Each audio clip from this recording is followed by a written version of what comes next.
3D 프린팅 기술은 재료를 겹쳐서 3차원 객체를 제작하는 방식을 의미하는데요.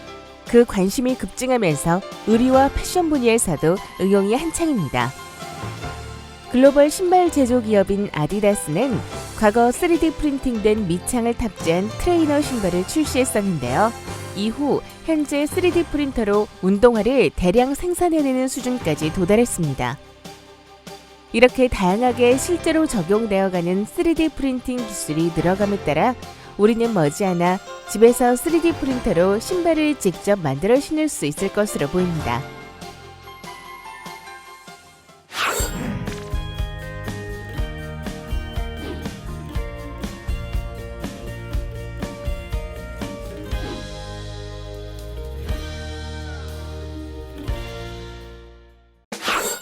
오늘의 학습 목표입니다. 이번 학습을 통해 여러분은 시장의 요구에 적합한 3D 프린터를 개발하기 위하여 개발하고자 하는 프린터의 기술 방식을 비교 검토할 수 있습니다. 그리고 3D 프린터 기술 동향을 이해하여 기술 자료 수집 및 비교 검토 보고서를 작성할 수 있습니다.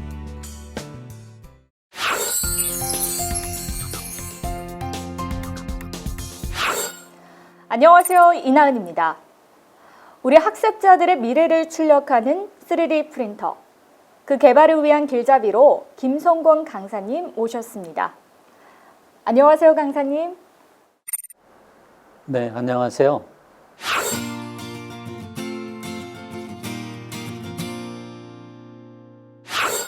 네, 강사님, 오늘 저희가 이번 시간에 다뤄야 할 내용 어떤 것인가요? 네, 이번 시간에는 시장에 출시된 3D 프린터 기술 방식을 이해하고 기술 동향을 이해하여 기술 자료 수집 및 비교 검토 보고서를 작성해보는 시간을 가질 예정입니다. 네, 그럼 강사님 어떤 내용부터 시작할까요? 먼저 3D 프린터라고 부르는 적층 제조가 도대체 무엇인지부터 이해하고 다음 내용들을 알아보도록 하겠습니다. 먼저 3D 프린터란 플라스틱, 금속, 분말, 액체 등 특정 소재를 이용하여 분사 및 적층하여 3차원 형태의 형상물을 출력하는 프린터로 보통 적층 제조라고도 부르지요. 네, 그렇군요. 사실 3D 프린터가 각광을 받고 있지만 정확히 어떤 장점이 있는지, 그리고 그에 따른 한계점이나 부족한 부분은 없는지 궁금합니다. 네, 참 좋은 질문입니다. 시제품의 제작 비용을 절약할 수 있고요. 다품종 소량 생산을 취향에 맞춰 제작을 하며 복잡한 형상 제작 시에도 비용이 기존 절삭 가공에 비하여 저렴하죠. 또한 제조 공정 단순화로 인해 인건비와 조립 비용 및 시간까지 절감할 수 있다는 장점이 있어요. 그럼에도 분명 단점이나 한계점도 존재하죠. 조형 속도가 일단 매우 느리고 규모가 큰 물체는 프린팅의 한계가 분명히 있어요. 그리고 적층 방식 제조로 조형물 강도가 약하기도 하고 전문 인력 부족인 점과 소재 공정에 대한 규격 등이 표준화되어 있지 않은 부분이 한계점이라고 할 수 있겠습니다. 아, 그렇군요. 그럼 3D 프린터 재료가 다양한 만큼 또 제작되는 방식이나 종류가 다양할 것 같은데 어떤가요? 그렇죠. 잘 보셨습니다. 분사 방식과 소재 종류에 따라서 3D 프린터 종류가 굉장히 다양합니다.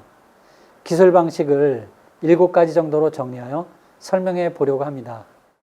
먼저 재료 압출 방식이 있고 수조 광경화 방식, 그리고 접착제 분사 방식, 네 번째로는 재료 분사, 방향성 에너지 침착과 분말 용접, 그리고 마지막으로 판재 적층 방식이 있습니다. 하나씩 살펴보도록 하겠습니다. 네, 재료 압출 방식은 어떤 방식을 말하는 건가요? 네, 재료 압출 방식은 재료를 노즐을 통해서 압출 후 노즐 출구의 단면 형상과 유사하게 형상을 유지할 수 있는 재료에는 대부분 적용이 가능하죠. 압출 노즐에서 토출되는 재료는 압출 헤드와 성형판 사이에 상대 운동에 의해서 각 단면 형상이 만들어지며 이를 모든 층에 대해서 반복 적층하여 3차원 형상이 성형됩니다. 네, 굉장히 또 신기하네요. 저렇게 해서 제품 성형이 되어 3차원 형상이 만들어진다는 거지요. 네, 그렇죠. 재료 압출 방식에는 FDM 방식이라고 해서 미국 스트라타시스사의 공동 창업자인 스캇 크램프에 의해 개발되었는데, 플라스틱 소재로 필라멘트 타입의 재료를 용융, 압출 헤드를 통하여 적층시키는 방식으로서 XY축으로 이동하고 플레이트는 Z축으로 이동하면서 제품을 적층합니다. 가장 보편적인 기술로 필라멘트 형태로 만들기 때문에 재료비가 저렴한 장점이 있고 중대형 제품도 쉽게 제작이 가능하죠. 사용 재료에 따라서 높은 강도와 내열성을 가지고 있어서 내습성이 뛰어난 제품 제작도 가능합니다. 그러나 출력물 표면이 거칠며 정밀도가 낮긴 해요. 네, 그렇군요. 그럼 두 번째 방식은 어떤 것이 있을까요? 네, 두 번째 방식은 수조 광경화 방식인데요. 용기 안에 담긴 액체 상태의 광경화성 수지에 적절한 파장을 갖는 빛을 주사하여 선택적으로 경화시키는 방식이지요. 특정 파장의 빛에 의해서 광경화성 수지를 단면 형상으로 경화시켜 층을 형성하고 이를 반복하여 3차원 형상을 성형합니다. 광학적으로 해상도 및 정밀도가 매우 높은 광 패턴을 만들 수 있기 때문에 다른 3차원 프린팅 방식에 비해 정밀도가 비교적 우수한 편입니다. 대표적인 방식으로는 SLA, DLP 방식으로 정리해 볼 수 있겠습니다. 네, 앞의 재료 압출 방식과는 또 다른 방식이네요. 그런데 SLA와 DLP는 무엇인가요? 어떤 차이가 있는지 그 방식이 궁금합니다. 네, 점경화 방식의 대표적인 기술이 바로 SLA 기술이고요. 자외선에 노출되면 경화가 일어나는 광경화성 수지 표면에 자외선 레이저를 주사하여 층을 형성하고 이를 반복하여 적층함으로써 3차원 모델을 만들고 다른 3차원 프린팅 방식에 비해 정밀도가 매우 우수하며 치수 정밀도 또한 뛰어납니다. 그럼 DLP는 어떤 기술 방식인가요? 예, DLP는 마스크 투영 경화 방식이라고도 하는데요. 액체 상태의 광경화성 수지에 빔 프로젝터를 이용하여 수지를 경화시켜 적층하는 방식인데 보통 높은 정밀도를 필요로 하는 모델을 만들 때 사용합니다. DLP의 장점은 정밀도 표면 조도가 매우 우수하고 빔 프로젝터로 빛을 쏴서 조형하기에 면 단위로 조형되기 때문에 작업 속도가 일정하여 조형 속도가 빠르지만 반면에 기기값과 원료값이 비싸답니다. 또한 DLP 전용 수지를 필요로 하기 때문에 원료 선택이 제한적이며 조형물의 사이즈가 작다는 한계점이 있습니다. 네, 그렇군요. 그럼 강사님, 세 번째 방식은 어떤 것이 있을까요? 네, 세 번째로는 접착제 분사 방식의 기술인데요. 이는 1990년대 초반에 미국 MIT에서 개발된 기술로서 베드 위에 놓인 분말을 이용하는 것은 분말 용접 기술과 매우 유사한 편입니다.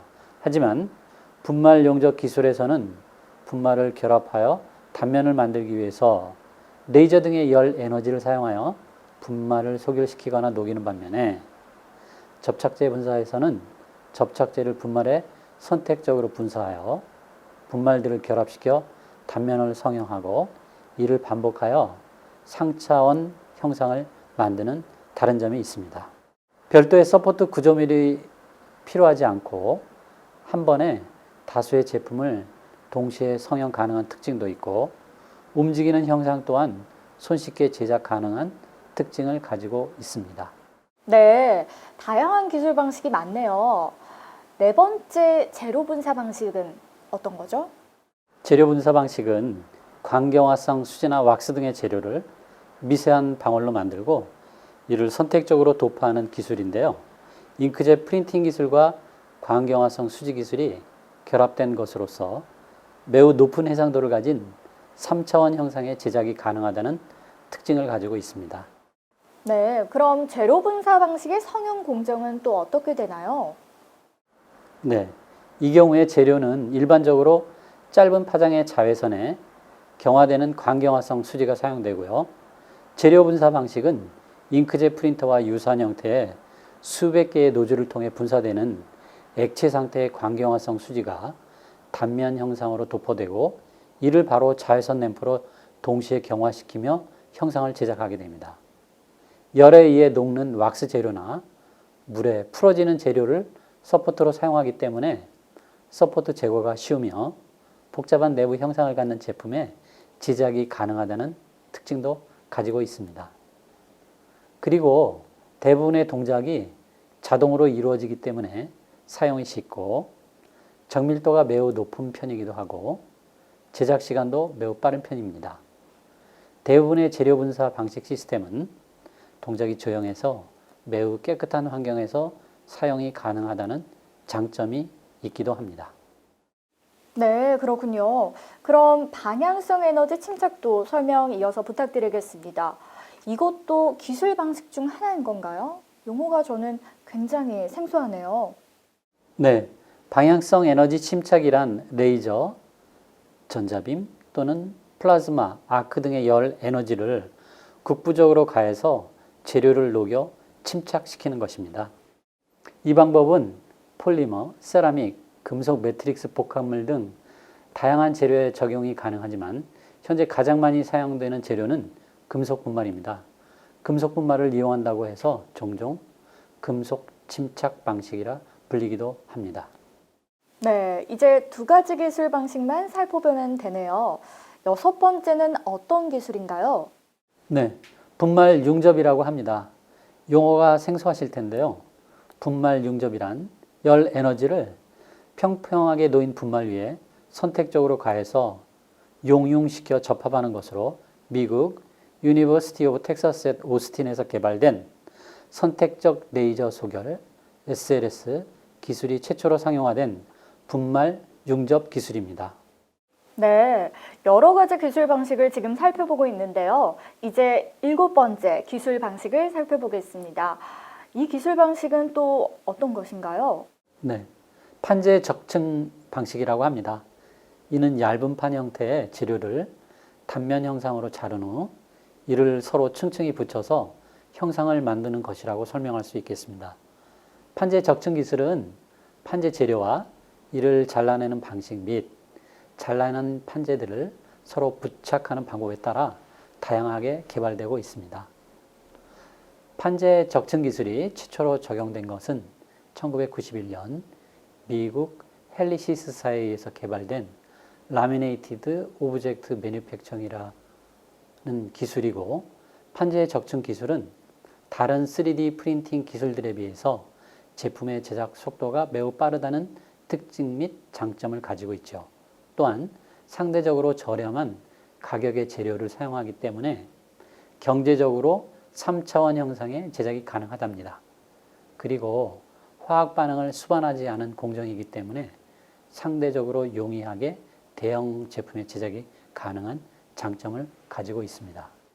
네, 그렇군요. 그럼 단점은 없을까요?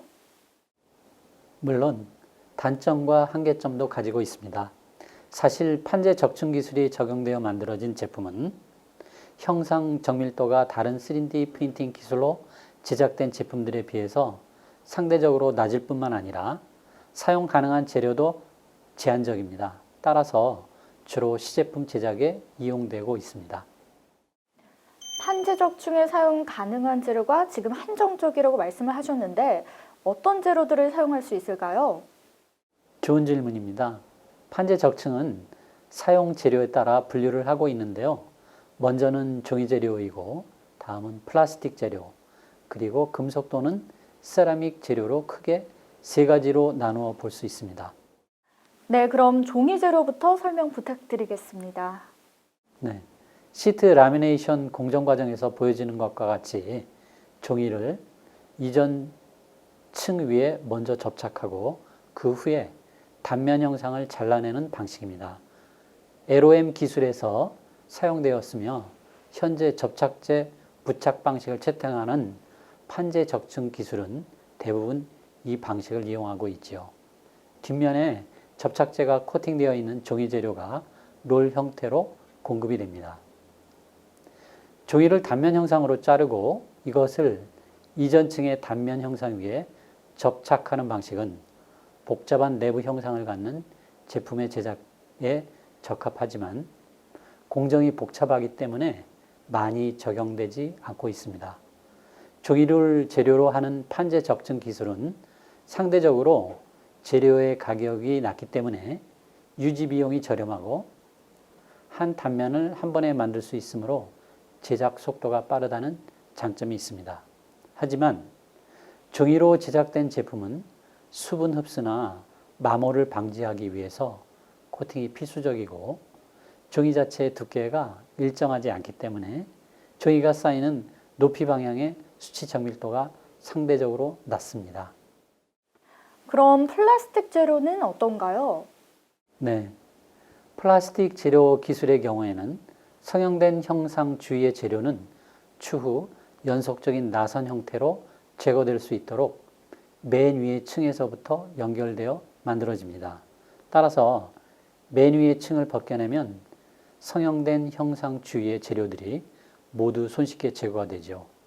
다른 판재 적층 기술과 마찬가지로 PSL 기술도 별도의 서포트가 필요하지 않은 장점이 있고 열 경화성 수지로 된 판재를 재료로 사용하므로 경제적인 운영이 가능하며 제작 속도도 빠릅니다. 하지만 내부에 빈 공간이 있는 형상을 제작하는 것이 불가능하고 층 높이는 공급되는 판재의 높이에 의해서 결정된다는 한계점이 있습니다. 네, 알겠습니다. 그럼 마지막 재료는 금속 또는 세라믹 재료네요. 그렇죠. 금속 또는 세라믹 재료의 경우에는 캠램사는 LOM 기술과 유사하지만 재료를 단면 형상으로 자르고 이것을 이전층의 단면 형상 위에 접착하는 방식의 판재 적층 기술을 가지고 있습니다. 쌓아 올려져 조립되는 각 단면은 모두 동일한 재료가 아니어도 되기 때문에 필요시 특정 단면에는 다른 재료를 사용하는 것도 가능합니다. 네, 강사님. 이렇게 해서 시장에 출시된 3D 프린터에 적용되어진 여러 가지 기술 방식들을 살펴보았습니다. 그럼 실습 현장에서는 여러 기술 방식들을 어떻게 활용하고 있는지 알아보도록 하겠습니다.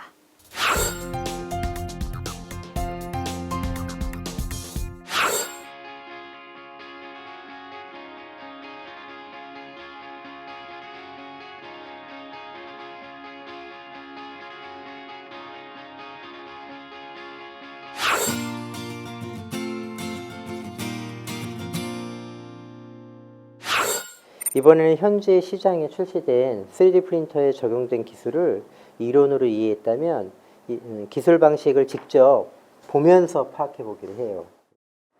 네, 강사님. 어떤 순서로 이 내용들을 확인해 볼 수 있을까요? 먼저 순서를 정하도록 합시다. 우리가 인터넷 및 관련 서적을 이용해서 시장에 출시된 기술 방식을 조사해 보려고 해요. 둘째는 조사한 내용을 토대로 해서 우리가 표로 작성하는 것입니다. 조금 순서가 명확해졌나요? 네, 강사님.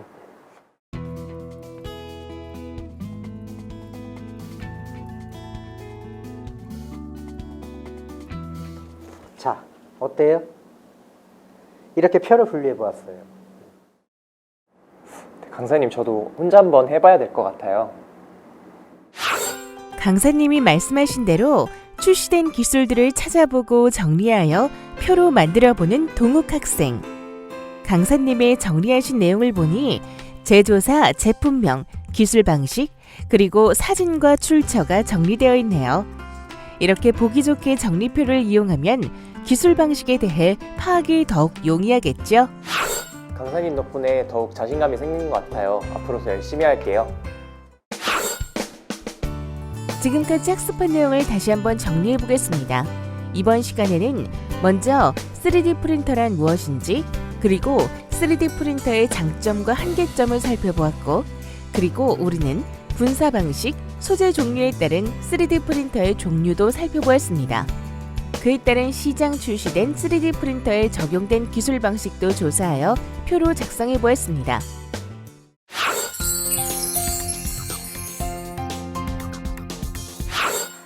강사님 3D 프린터 개발 기술 자료를 수집하고 또 이에 대한 비교 검토 보고서를 작성하는 시간입니다. 어떤 단계부터 시작하는 게 좋을까요? 먼저 기술 동향부터 살펴보려고 해요. 현재 3D 프린터 시장 동향을 이해해야 정확한 비교 검토 보고서를 작성할 수 있을 겁니다. 아, 그렇군요. 그럼 3D 프린터 시장 동향은 어떤지 설명 부탁드리겠습니다. 사실 3D 프린터는 산업용 중심으로 발전해 왔지만 최근 기술 발달로 인하여 압출 적층 방식에 의한 개인용 시장이 크게 성장하고 있는 추세입니다. 그럼 시장 규모나 점유율은 어느 정도 되나요? 월로 리포트에 따르면 3D 산업 규모는 2012년 기준으로 3D 프린터 시장이 9.8억 달러로 성장하였으며 관련 서비스 및 소재를 포함하면 총 22억 달러까지 성장했다고 보도하고 있습니다. 이후 2021년에는 108억 달러까지 전망하고 있으니 분명 차세대 산업이라고 할 수 있겠죠.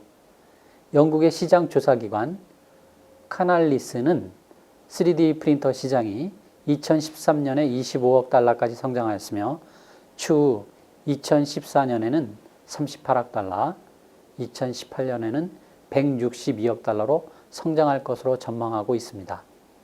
21세기 현재 3D 프린터 시장은 미국이 주도하고 있다고 해도 무방할 정도로 3D 시스템즈와 스트라타시스는 3D 프린터 제품을 다양화하면서 3D 프린터 시장을 지배하고 있는 실정입니다. 네, 알겠습니다. 그럼 강사님, 국내도 3D 프린터 기술이 많이 보급되어 시중에 많이 출시되어 있는 건가요? 사실 선진국들에 비해서 기술 경쟁력이 떨어져 있는 상태이긴 하지만 성장 잠재력을 보유하고 있어요. 따라서 조금 더 적극적인 지원이 필요한 실정입니다. 그래도 국내 주요 기업별 동향을 잠시 살펴보면 국내 3D 프린터를 대표하는 제조업체로는 인스텍, 캐리마, 로킷 등의 업체들이 시장에 참여하고 있죠. 3D 설계 소프트웨어 기술을 보유한 아이너스 기술 등도 있습니다. 특히 아이너스 기술은 3D 소프트웨어 기술력을 인정받아 3D 시스템스에 인수되었습니다. 앞서 미국 시장이 3D 프린터 개발 기술 시장을 주도하고 있다고 했는데 좀 더 자세하게 기업별 동향도 살펴볼까 합니다. 괜찮겠죠? 그럼요. 그렇지 않아도 3D 프린터 시장을 어떤 기업들이 주도하고 있는지 저는 참 궁금했어요. 네, 2013년 워홀로 리포트에서 제시한 내용에 따르면 3D 프린터 시장은 스트라타시스와 3D 시스템스가 대부분을 차지하고 있습니다. 특히 SLA와 SLS 기술은 3D 시스템스가 원천 특허 기술을 보유하고 있습니다. 네, 지금 말씀해 주신 부분은 상업적인 점유율 동향인 것 같아요. 앞서서 개인 시장도 점차 확대되고 있다고 하셨는데 개인용 3D 프린터 시장은 또 어떤가요? 마찬가지로 한국기계연구원 동향 분석에 따르면 개인용 3D 프린터 시장 규모는 2013년 기준 1.2억 달러 규모로 추후 2018년에는 5.9억 달러까지 성장할 것으로 전망하고 있습니다. 사실 2007년만 해도 개인용 3D 프린터 보급 수준이 미미하였으나 2010년 이후 높은 성장세를 기록하여 2012년에는 3만 5천 대를 돌파하였을 정도이니까요. 그럼 강사님, 각 나라별로 어떤 정책들을 가지고 있는지 궁금한데요. 설명 부탁드리겠습니다. 그래요. 미국의 경우는 제조 부하를 위한 3D 프린팅 기술 개발에 집중하고 있으며 3D 프린터 기술 개발 발전 및 산업 발전을 위한 전문 연구 기관을 설립하였습니다. 그리고 일본은 세계 3D 프린터 산업을 추격하기 위해 집중 투자하는 추세로 경쟁력 강화 방안 로드맵을 발표하였습니다. 그리고 중국은 산업협력 3D 프린팅 기술산업 연맹을 설립하여 대학과 기업을 연계한 기술 개발을 추진하였고 3D 프린팅 혁신센터 10군데를 구축할 예정이며 국가발전 연구 계획에 3D 프린터를 포함시켜 4개의 프로젝트를 추진 중에 있습니다. 와, 중국은 꽤 많은 투자를 하고 있는 것 같아서 부럽네요. 그렇게 보이셨나요? 자, 계속해서 영국을 살펴볼까요? 영국은 2020년까지 GDP 중 제조업 증가를 위하여 3D 프린팅 기술을 주요 수단으로 선정하였고 3D 프린터 기술 분야 18개 연구 프로젝트를 지원하고 있습니다.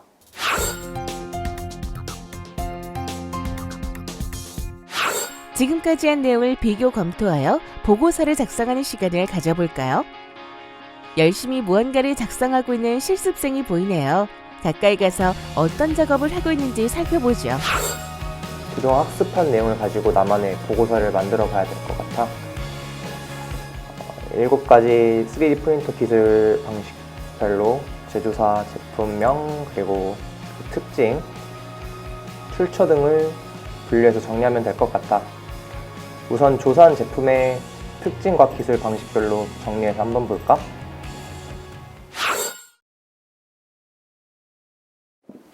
무엇을 그렇게 골똘히 생각하고 있어요? 네, 강사님, 그동안 학습한 내용을 정리한 보고서를 작성하려고 하는데 1단계로 제품 특징을 기술 방식별로 분류해 보았어요. 그 다음엔 개발에 반영할 제품을 분석해 보고요. 그러고 난 다음에는 정리한 자료를 보고서 형태로 작성하려고 하는데 어떤 내용을 접근해서 작성하는 게 좋을까 잠시 생각하고 있었어요. 자, 이렇게 보면 어떨까요? 비교 검토 기술 방식 중에서 재료 압축 방식을 정리해서 작성해 보면 어때요? 그 이유는 3D 프린터 기술 방식 중 보급형으로 제작되어 있는 가격이 저렴하고 또 다른 기술 방식의 3D 프린터보다는 쉽게 접근할 수 있고 대중적으로 접근하기 좋은 보고서가 될 것 같아요. 그럼 재료 압출 방식 3D 프린터 중 메이커봇의 리플리케이터 2X, 메이커봇 리플리케이터 미니의 특징을 자료로 수집하여 정리해 볼까요? 듀얼 익스트루더, 히팅 빌드 플랫폼의 특징을 개발에 반영하면 좋을 것 같아요. 네, 아주 좋은 생각이에요.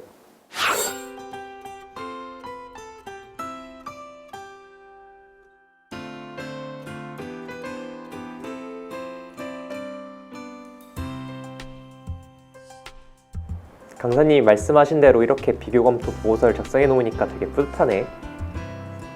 여기서 잠깐! 그렇죠. 이렇게 정리해 놓으니 참 보기도 좋고 한눈에 모든 내용을 비교 검토할 수 있어서 참 좋네요. 비교 검토 보고서 작성하기의 첫 단계는 첫째, 조사한 제품들의 특징을 기술 방식별로 분류 정리한다.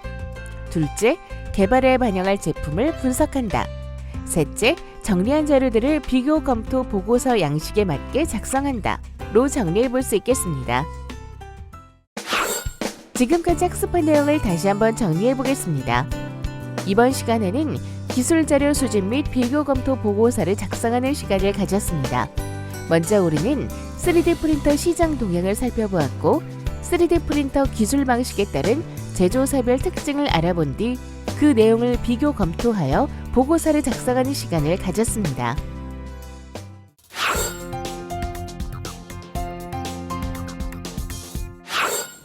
조사 목적과 방법을 먼저 선정하는 것이 중요하며 조사 기간에 따른 너무 방대한 자료는 주관적 판단으로 인한 오류를 검출할 수 있습니다.